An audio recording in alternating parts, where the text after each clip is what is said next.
Essa é a minha escola. Essa aí é a minha sala. E essa é a minha turma. Ah, e essa aí é minha professora, a Paula. Eu sou essa morena de óculos. Não essa aí, a outra. Mais pro lado. Aí. Eu sei que eu tô com uma cara meio assustada, mas o Pedro, esse aí, logo atrás de mim, resolveu me dar um susto, bem na hora da foto. A gente é amigo há um tempão. Sabe essas pessoas que adoram coordenar tudo? Pois esse é o Pedro. A professora é quem vive dizendo: esse Pedro, um dia ele ainda vai ser presidente desse país. Ih, já imaginou o Pedro presidente? Essa aí do lado do Pedro é a minha melhor amiga, a Clara. Nós somos inseparáveis. A gente fez até um pacto de amizade. E a gente combinou que vai ter a mesma profissão: astronauta. E aí estamos nós, 2 astronautas e um presidente, juntos, prontos para o que der e vier. Felizes, porque naquele exato momento começavam nossas férias. Isso mesmo, férias! Aquele período sem aula, quando a gente pode acordar tarde e brincar o dia inteirinho. Férias! A Clara ia passar as férias na casa dos primos, numa cidade super grande. É um lugar tão longe, mas tão longe, que até a hora é diferente. O Pedro ia passar férias no sítio do avô. Ele tem um avô de verdade, desses que a gente só vê nos livros, sabe? E além de tudo, o avô dele faz o melhor biscoito de chocolate do mundo. E eu, bem, enquanto todo mundo se divertia, eu ia ficar em casa, sozinha, abandonada, vendo horas e horas e horas de TV. Mas naquela última foto, no último dia de aula, nada disso importava. E foi naquele exato momento, alguns segundos antes daquele susto que o chatinho do Pedro ainda ia me dar, que nós 6 fizemos um pacto. A gente ia registrar tudinho durante as férias, para depois publicar no blog da escola. Uma espécie de diário que a gente tinha criado na internet com a ajuda da professora. E é essa história que a gente conta agora. As aventuras de 2 futuras astronautas e um futuro presidente nas férias. Diário do Pedro, primeiro dia de férias. Achei tudo esquisito. O pé de jabuticaba, onde eu montei meu esconderijo secreto da última vez, parecia menor. O velho cachorro de estimação do meu avô tinha morrido. E a perestroika tinha aumentado a família. Mas o mais estranho foi ver o riacho que passa atrás da casa do meu avô. Parecia que o rio tinha perdido fôlego. Ficava assim, meio com preguiça, sabe? Aí, na primeira noite, meu avô reuniu os primos na cozinha para dar a notícia. O rio onde a gente adorava nadar está morrendo. Diário da Clara, primeiro dia de férias. Minha tia é enfermeira. Ela trabalha no hospital só pra gente mais velhinha, como o meu avô. É assim, um tipo de asilo, sabe? Eu nunca tinha ido num lugar assim. Algumas pessoas moram aqui porque não tem ninguém pra tomar conta delas em casa. Eu voltei pra casa meio triste. Diário da Bel. Terceiro dia sentada no sofá amarelo da minha mãe. Se continuasse assim, ele ia ficar branco de tanto usar. A pipoca acabou e eu resolvi comprar picolé. No caminho da padaria, que fica do outro lado do bairro, eu percebi que tinha uma coisa diferente. As ruas estavam vazias, mas as janelas das casas abertas. E em todas as casas eu via a mesma cena. Crianças de pijama e chinelo, sentadas em sofás amarelos, vendo TV e comendo pipoca. Peraí, tem uma coisa errada nessa história. Eu já não aguentava mais tanta tristeza. O sabiá estava desafinado. A perestroika, coitada, dava até dó.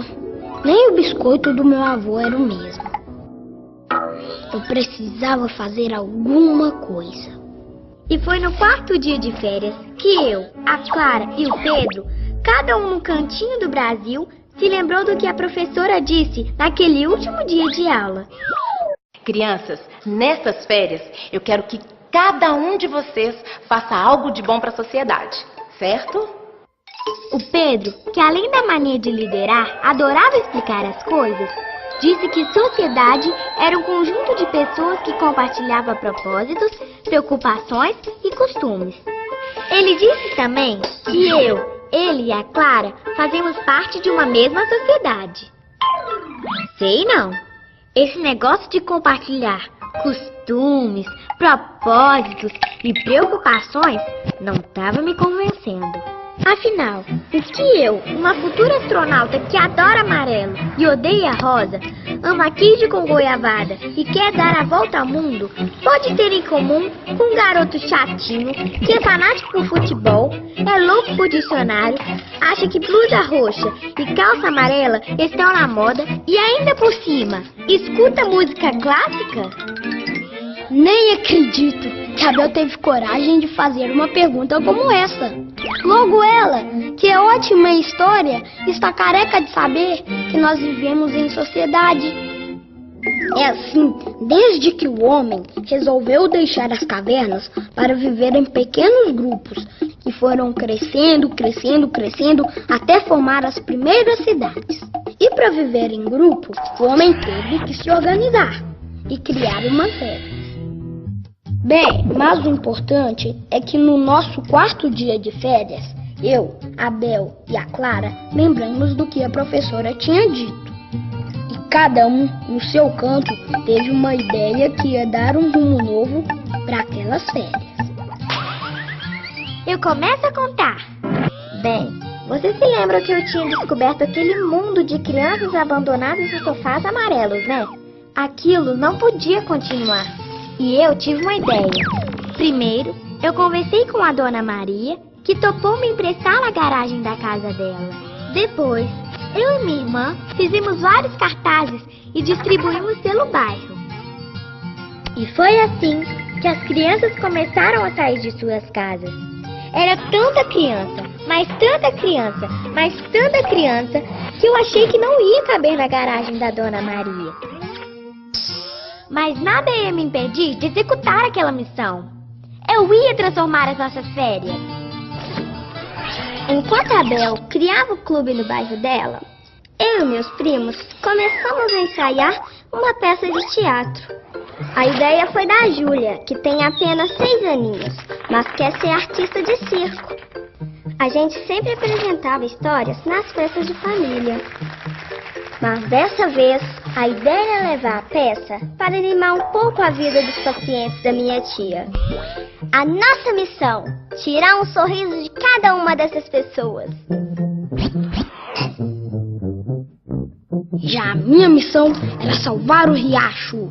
Eu sabia que não ia ser fácil, mas com a minha capa superpoderes, meu chapéu mágico e meus binóculos de raio-x, nada ia me deter. Só um detalhe, eu não tinha um plano. Eu resolvi, então, reunir meus primos e vizinhos para ver se a gente achava uma solução. A Alice, que mora no sítio do outro lado do rio, achava que bastava plantar rosas vermelhas em toda a beirada do rio. E quando a gente perguntou como isso ia resolver o problema, ela disse que não sabia, mas que pelo menos ia ficar mais bonito. O Paulo, que nasceu e cresceu na cidade grande e não sabia que vaca dava leite, achava que era melhor asfaltar tudo. Assim não ia ter mais rio, mas também não ia ter mais problemas. E aí foi uma confusão geral, todo mundo querendo falar ao mesmo tempo. Se não fosse a Marina para dar aquele grito e botar ordem na casa, não sei não. Depois que todo mundo ficou quieto, ela deu uma ideia genial. A gente podia começar fazendo uma eleição para escolher um representante. Eu também comecei meu dia com uma votação. 3 pessoas iam disputar a vaga de presidente do clube, incluindo eu, claro. Cada um apresentou seu projeto e suas ideias para o clube. Algumas tão originais como as flores da Alice. O Mário Felipe, por exemplo, queria transformar a garagem em um trem fantasma. E a Carlota queria reunir todos os animais da vizinhança para fazer um zoológico dentro da garagem. Eu aproveitei para perguntar como eles iam fazer isso. Claro que ninguém sabia. Já a minha proposta era fazer um mutirão para juntar um monte de brinquedos, livros e jogos para criar uma central de passatempo. Nós fizemos a votação, contamos os votos e tchau! Eu era a mais nova presidente do Clube dos Sem Férias! Mas você acredita que a Carlota não queria aceitar o resultado? Ah, se o Pedro estivesse lá, ia dar uma aula sobre democracia para ela. Ah, ia mesmo. E tem mais. Eu ainda ia repetir pra ela aquele discurso quando fui eleito líder de classe, lembra? Através do voto, vocês me elegeram o representante de vocês. Isso, meus amigos, é democracia. E eu prometo cumprir minha função, trabalhar pelo bem de cada um de vocês. Aliás, eu usei esse mesmo discurso para comemorar também o meu novo posto, presidente do Grupo de Salvamento do Riacho. Eu fui eleito o representante do grupo e tinha muito trabalho pela frente. Mas não era só o Pedro que andava ocupado. Eu e meus primos decidimos levantar um dinheiro para fazer o cenário e as roupas da peça e para preparar um lanchinho para os pacientes da minha tia. A gente juntou um tanto de coisa velha e montou uma barraca no meio da feira. E enquanto os feirantes vendiam pepino, cenoura e tomate, a gente resolveu vender histórias. No começo, todo mundo achou estranho, mas aí as pessoas foram chegando. Era uma vez uma estrelinha que vivia pulando no céu. Quando caiu na terra, se machucou. Eu quase perdi a voz de tanto contar histórias. Mas valeu a pena. No final, o nosso cofrinho ficou cheio. No primeiro dia de funcionamento do clube, eu também descobri que ia precisar de dinheiro. Eu já tinha escolhido os secretários para cuidar de cada seção. O Gustavo ia cuidar dos livros e das revistas em quadrinhos. A Sandra, dos brinquedos, e o Manuel dos jogos, pinturas e outros materiais. Mas o primeiro dia foi uma bagunça. Os livros ficaram fora de ordem, um garoto quebrou a janela jogando bola e as peças dos jogos desapareceram. Eu resolvi chamar os secretários para uma reunião extraordinária. Assim como meu pai, que é síndico, faz lá no prédio quando tem algum problema. A gente começou criando umas regras, como as leis que os homens criaram há muitos anos para poder viver junto no mesmo espaço, sabe? Do tipo, é proibido jogar bola dentro da garagem, todo mundo tem que guardar os livros e brinquedos depois de usar. Sei que parece meio chato, mas sem isso, o clube não ia durar mais um dia. Só que esse não era o único problema. A gente ainda tinha que descobrir um jeito de pagar a conta de luz, a janela nova e o material que faltava. Enquanto a Bel procurava um jeito de pagar as contas do clube, eu lutava para salvar o rio. Minha primeira ação como presidente do grupo foi procurar o meu avô. Porque se tem alguém que conhece bem esse rio, é meu avô. Ele me contou que o problema é que nos últimos anos, muita gente veio morar por aqui. E todo mundo começou a jogar lixo no rio. Foi tanto lixo, mas tanto lixo, que o rio não aguentou mais. E isso não era ruim só pro rio, pra natureza ou pra mim, que não podia mais tomar banho de rio. Isso era ruim pra todo mundo. A perestroika não tinha mais água. O seu Carlos não podia mais plantar. e a casa da vizinha estava afundando. Até o clima estava diferente. E tudo isso por causa da poluição. Enquanto meu avô contava a história do rio, eu me lembrei de uma exposição que a gente visitou com a professora. Era de uma artista que transformava lixo em quadros e esculturas. Tinha cada coisa engraçada. Aquilo me deu uma ideia. Depois da feira de história, minha tia levou a gente para fazer compras. Foi o máximo. A gente viu cada coisa legal. Minha tia ia ajudar a costurar as fantasias. E a peça ia ser um sucesso. A gente nem podia esperar. Enquanto a Clara se divertia com panos e tintas, eu quebrava a cabeça para conseguir o dinheiro para pagar as contas. E dessa vez, foi meu pai quem me deu uma forcinha. Como eu já disse, ele é síndico do meu prédio. Isso significa que ele paga o salário da faxineira, o conserto do portão que vive estragando, a conta de água. Mas ele não paga tudo com o dinheiro dele. Cada família paga uma parte. Afinal, o prédio é de todo mundo. Meu pai é apenas o representante dos moradores, assim como eu no clube. Entendeu onde quero chegar? Isso mesmo. Eu também queria criar um condomínio para dividir as contas entre os membros do clube. Eu sabia que não ia ser fácil convencer a turma. Mas à noite, eu pedi ajuda para o meu pai para fazer o discurso que ia mudar a história do nosso clube. Nossa, Abel, eu estava inspirada. Bem, lá no sítio do meu avô, eu também montei uma operação de guerra. Meu avô foi na frente, guiando o nosso pequeno exército. Ele contou várias histórias do rio pra gente e explicou como a água é importante pro planeta. Deu a maior tristeza ver aquele tanto de lixo no meu cantinho preferido. Mas nada mesmo ia me segurar. Afinal, como vocês já sabem, eu estava com a minha capa superpoderes. O segundo dia de funcionamento do clube foi ótimo. Comecei falando sobre o condomínio do meu prédio. Mas o bom mesmo foi quando eu comecei a falar da nossa cidade. Eu expliquei que para ela funcionar, a gente precisa ter escolas, hospitais, sinais de trânsito, polícia, professores, estradas asfaltadas, praças, médicos, campanhas de vacinação. Todo mundo ficou me olhando como se eu fosse doida. Mas eu continuei. Eu expliquei que para fazer tudo isso, o governo precisa de dinheiro. E aí eu perguntei: "Você sabe de onde vem esse dinheiro?" Silêncio total. Ninguém disse nada. Aí eu aproveitei para falar tudo que meu pai tinha me ensinado. Eu expliquei que esse dinheiro vinha dos impostos.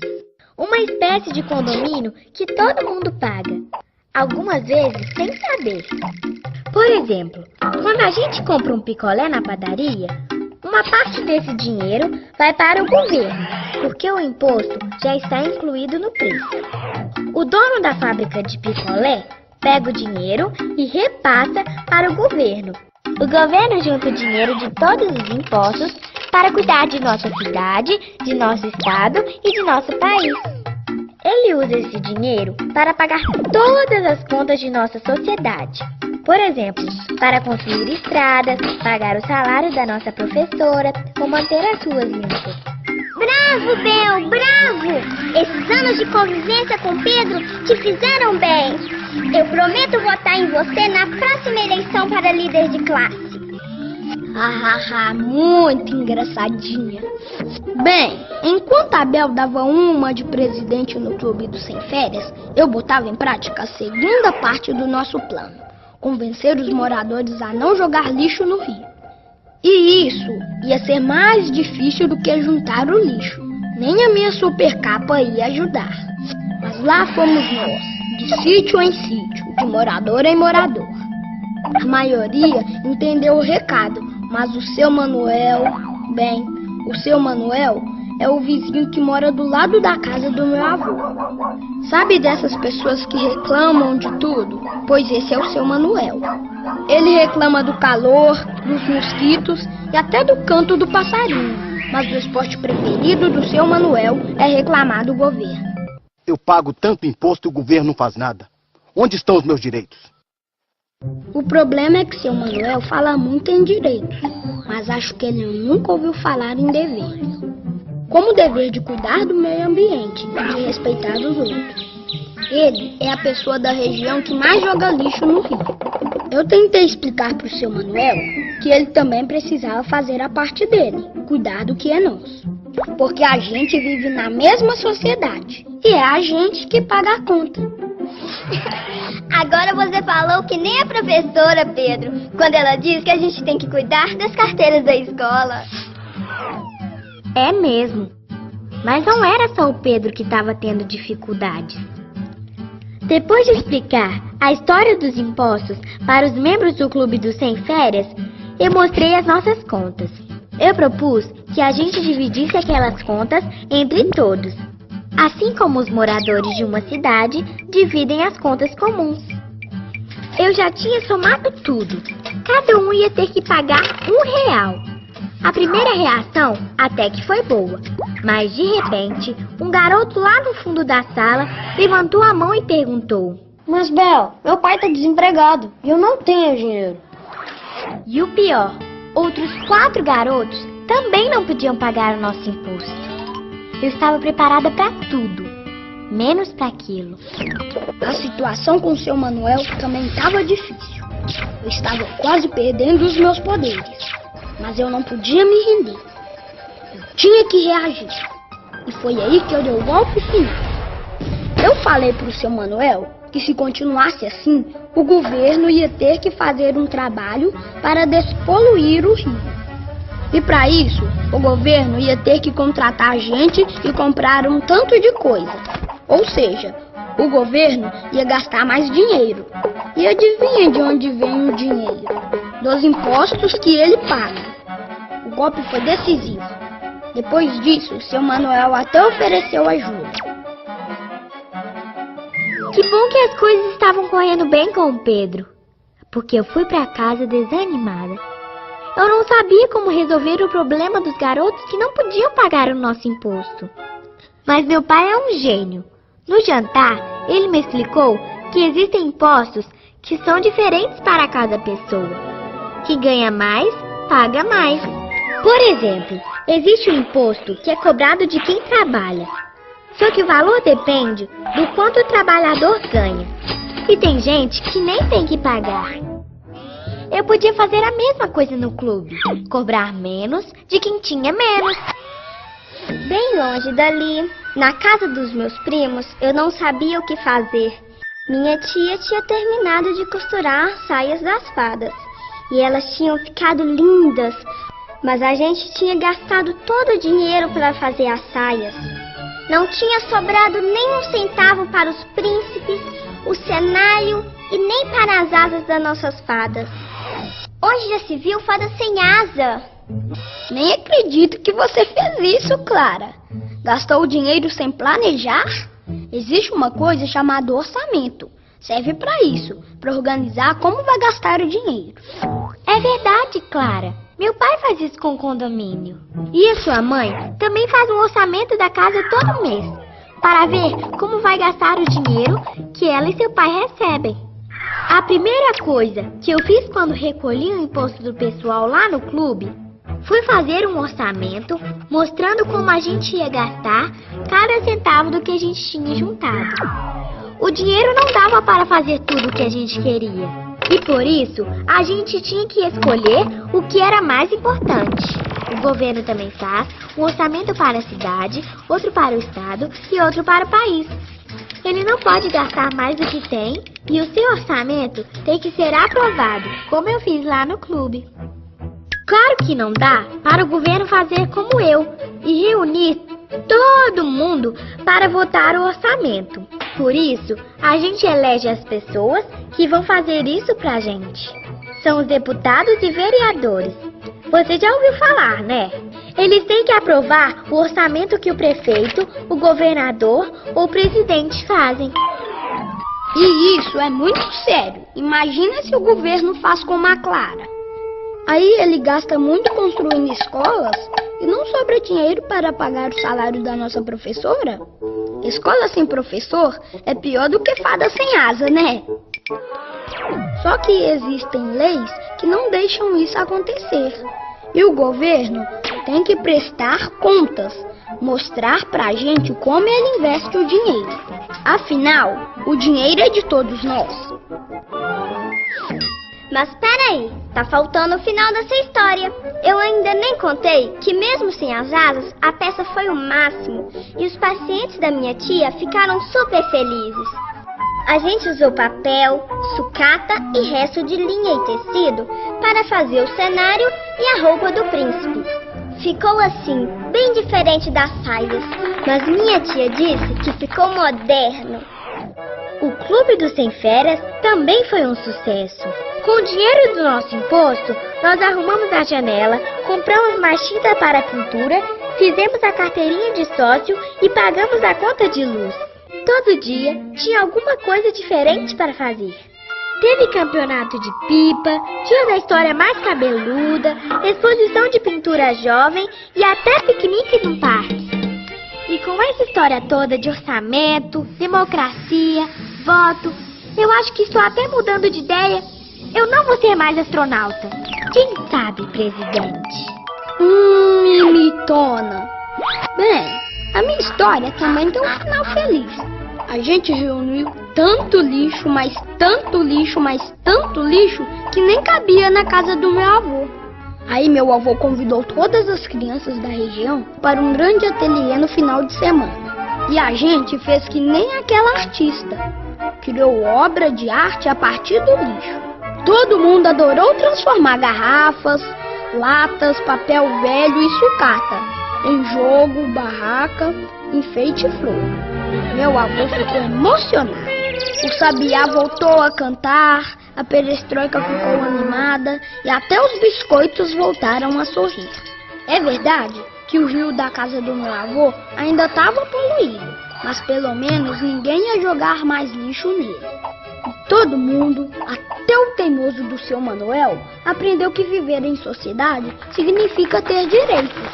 Mas com os direitos vem também os deveres. E que isso tem um nome: cidadania.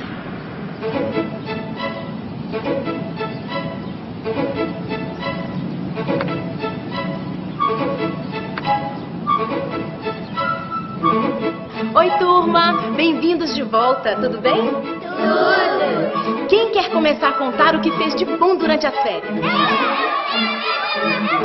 Eu fui passear na fazenda do meu avô, só que eu fiquei muito...